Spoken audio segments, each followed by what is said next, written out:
available to us. So this is why you do not understand the first Messiah, because you are not applying his situation to the situation of Hazrat Masih Maud ﷺ. While you should have been in a position to understand and judge his behavior much better than anybody else. Number one. Number two, why there were other trials who appeared to be so hard. The same thing is applicable again in this situation. Hazrat Masih Maud ﷺ was born like an ordinary person, and it was told to the Muslims that he would descend, yanzilu. Apparently, literally speaking, it means descend. So they are also put to a very hard trial. It was said that he would descend on a minaret which would be white in color and which would be situated on the east of Damascus. Why he never appeared there? So they are all parables. Somebody else spoke in parables and made the life, made the possibility of the present day Muslims to believe in the Messiah a very remote possibility. Because of those parables, because of these words like descent and so on. Why was it made difficult for the present day Muslims? The fact is that whenever a prophet comes, his acceptance is always made difficult, and Masih is no exception. Which prophet came before him who was readily accepted? In the way of those prophets and the people whom he addressed, what was the difficulty? The fact is that people to whom prophets come, they are in a frame of mind which prefers to reject rather than accept truth. They are a rejected people themselves.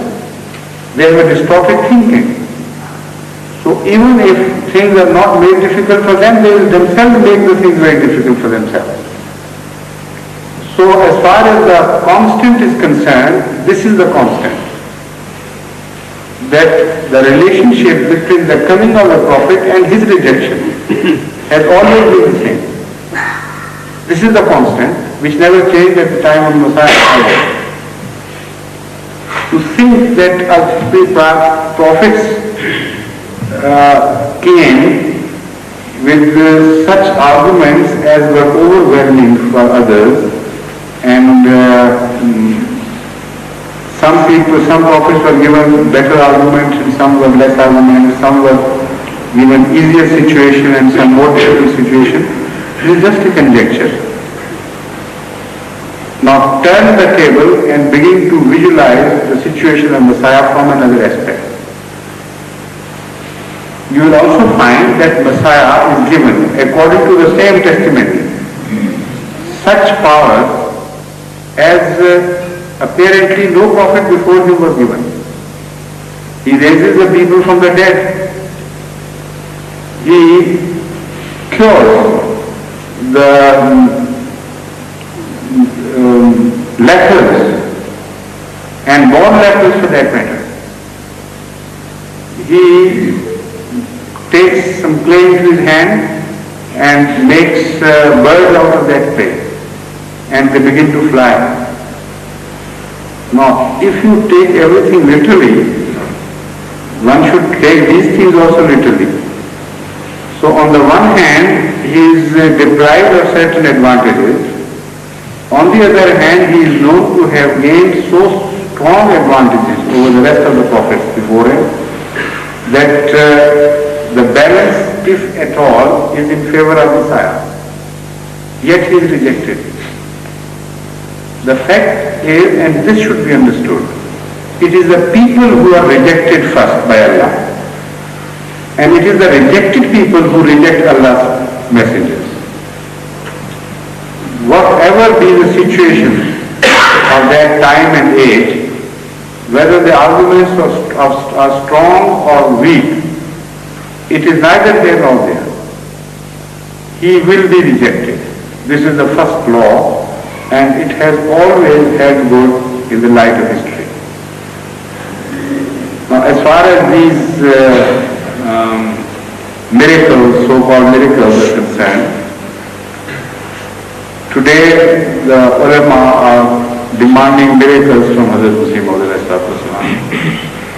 And there are so many here who speak so violently against Ahmadiyya and sometimes claim, even in nearby Chinnor, that if Hazrat Masih Maud alayhi salam had shown a single sign,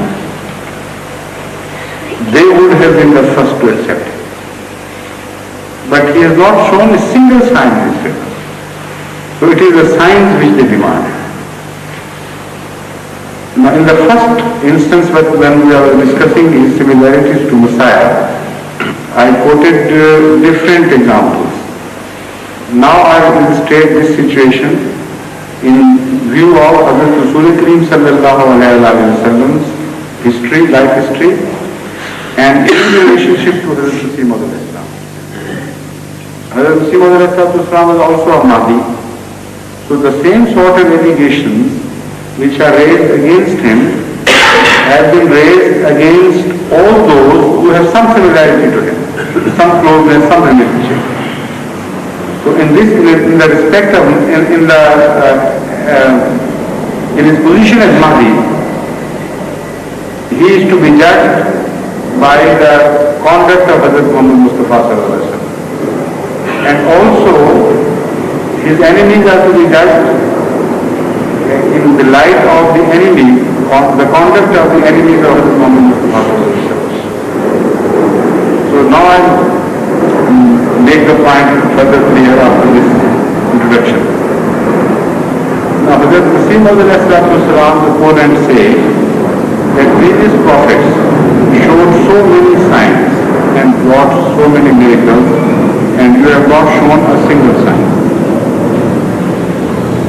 And this is exactly what is found in the Holy Quran as an allegation against Hazrat Muhammad Mustafa sallallahu alaihi wasallam.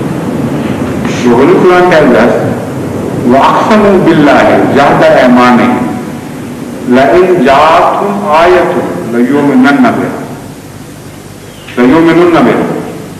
قُلْ إِنَّمَا الْآيَاتُ عِندَ اللَّهِ وَمَا يُشْعِرُكُمْ أَنَّهَا إِذَا جَاءَتْ لَا يُؤْمِنُونَ. These enemies of yours, those who have rejected you, they say that if you come out with a single sign, we will believe you. And they swear by Allah in the strongest terms. أَقْسَمُوا بِاللَّهِ جَهْدَ أَيْمَانِهِمْ. They swear by Allah in the strongest possible terms that, oh Muhammad, if you show us a single sign, we are going to accept. One can ask these mullahs that you are saying the same thing to Masih Maud alayhi salam, and you say that so many signs were shown to the enemies of Hazrat Muhammad Mustafa sallallahu alaihi wasallam. But the Holy Quran says that as far as the enemies were concerned, they couldn't see a single sign. As far as their eyes were concerned, like your eyes, they were demanding that so long has passed between debating the issue between you and us, and yet we have not come out with a single sign. But the Holy Quran continues to throw light on the philosophy of this attitude. And it says, وَمَا يُشْرِكُمْ قُلْ إِنَّمَا الْآيَاتُ عِندَ اللَّهِ.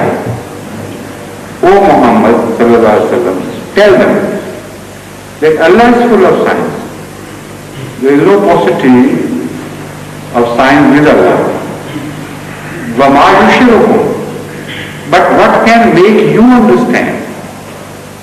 أَنَّهَا إِذَا جَاءَتْ لَا يُؤْمِنُونَ. If all the signs which Allah has come, you will not believe. So, the fact is, as I told you, now I am going to connect it with the my first statement, that the people who reject a prophet are in a